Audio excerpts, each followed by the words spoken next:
Okey, bismillahirrahmanirrahim. Assalamualaikum warahmatullahi taala wabarakatuh.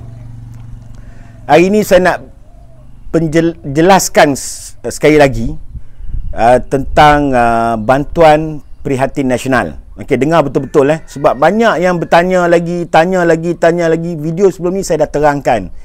Dan ramai yang bertanya juga kepada saya untuk kenapa macam ni, kenapa itu, kenapa ini. Okey, baik, dengar betul-betul. Okey. Dia ada dua kategori yang kerajaan tolong. Dua golongan. Okey, golongan pertama adalah golongan B40 dan M40. Dengar betul-betul B40 gaji dia bawah 4,000. Okey. Masukkan gaji 4,000 tu gaji isi rumah, pendapatan isi rumah. Faham tak? Bila kita kata pendapatan isi rumah, bermakna gabungan gaji suami dan isteri digabungkan menjadi satu pendapatan isi rumah. Jelas Jelas.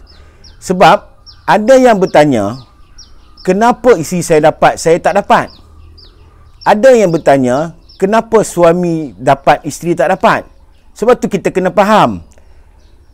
Pendapatan itu digabungkan. Maknanya bila si isteri gaji 1,500. Ni saya cerita pasal B40.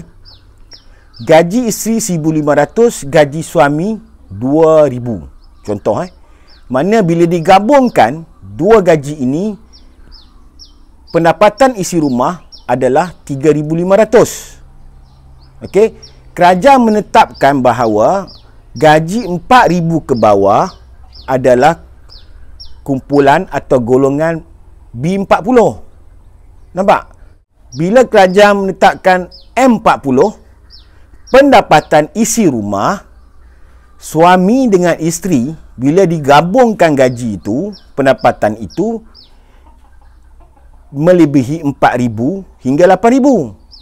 Sebab itu dikatakan M40. Jelas Kiranya kumpulan M40 menghantar borang nyata cukai pendapatan, kumpulan ini tidak perlu risau. Dia tidak perlu berdaftar pun.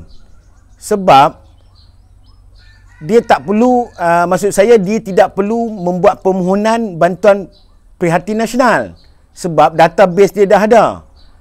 Yang merisaukan sekarang adalah kumpulan B40, yang mana mereka perlu mendaftar dalam pengkalan data bantuan sara hidup. Jelas dekat situ sebab itu kumpulan M40 yang 4,800 ni tak payah risau. Mereka akan dapat email daripada Lembaga Hasil Negeri untuk mengatakan anda layak untuk menerima bantuan prihatin nasional. Jelas dekat situ Okey.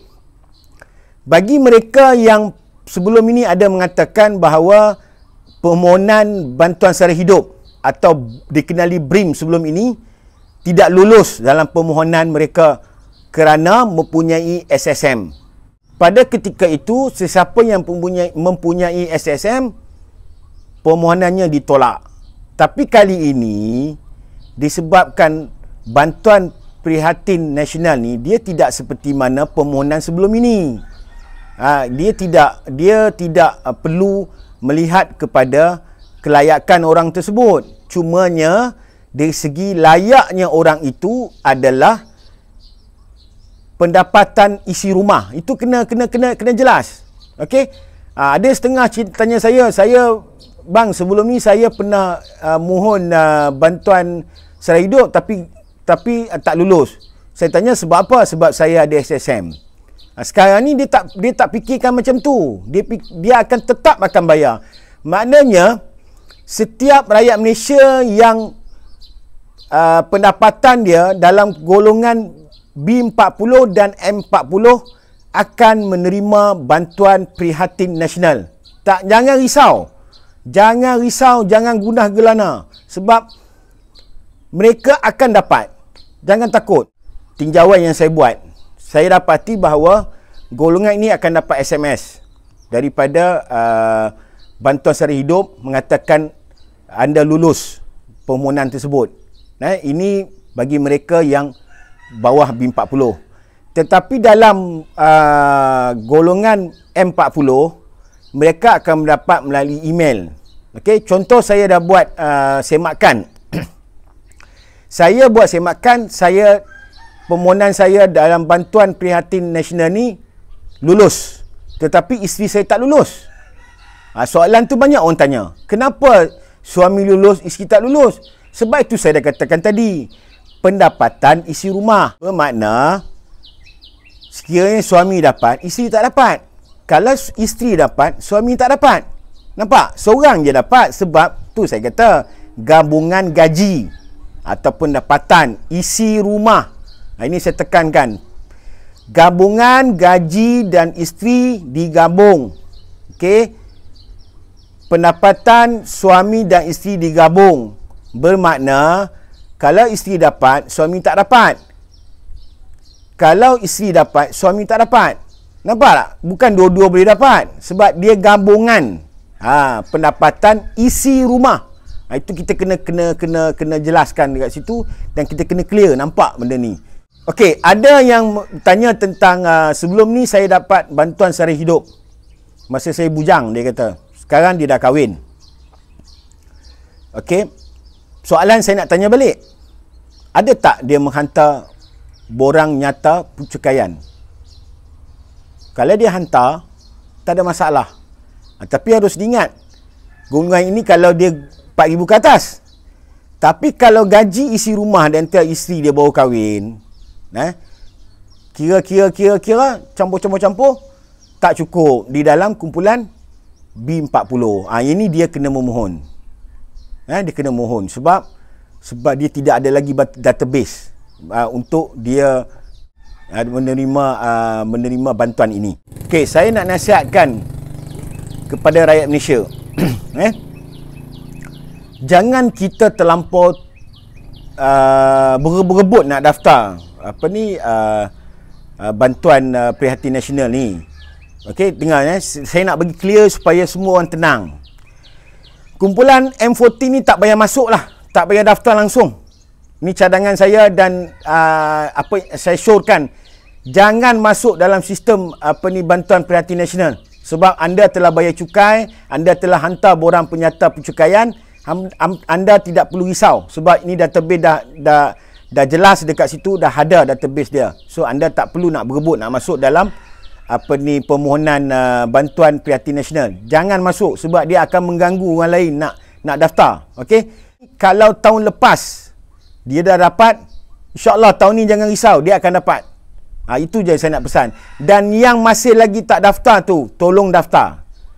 Nampak jelas Kumpulan M40 tak payah masuklah untuk daftar dalam bantuan prihatin nasional sebab database anda akan dirujuk kepada pucukaian daripada Lembaga Hasil Negeri. So anda tak payah berebut nak masuk. Kesian bagi kat kumpulan B40 untuk mereka daftar untuk mendapatkan bantuan prihatin nasional. Jelas dekat situ so tak payah nak berebut. Kesian ada yang tak ada database. Di kita ni sekarang ni nak database. Dia nak masukkan nama-nama pemohon. So saya harap kita jangan berebutlah untuk nak masuk, untuk menjadi jam pula dekat situ. Harap bersabar. Dan kerajaan telah mendengar rintihan rakyat mengenai tentang bila nak dapat. So baru ni Kementerian Kewangan telah telah mewawarkan akan membuat pembayaran mulai besok hari Isnin. So tunggulah siapa yang layak, siapa yang lulus, tunggu saja. Dia akan bayar peringkat demi peringkat. Okey, so saya syorkanlah macam ni. Sekiranya ada soalan, ingin bertanya ataupun kemusykilan yang masih lagi bermain di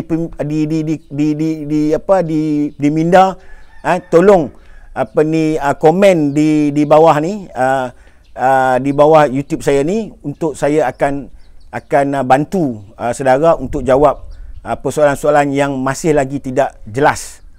So jangan panik, jangan risau sebab kali ini punya bantuan tidak dikira dari segi layak tak layak disebabkan permohonan kali ini dia lain. Macam ni bantuan yang khas untuk kerajaan kepada rakyat dia. Bukan seperti mana bantuan sara hidup atau BRIM sebelum ini. So saya rasa tak payah risau. Setakat itu saja perkongsian saya ini. Mohon rakyat Malaysia subscribe YouTube Raja Email ni. Kemudian kongsikan kepada mereka yang masih tidak faham tentang bagaimana untuk mendapatkan bantuan prihatin nasional. Setakat itu saja perkongsian saya ini. Assalamualaikum warahmatullahi taala wabarakatuh.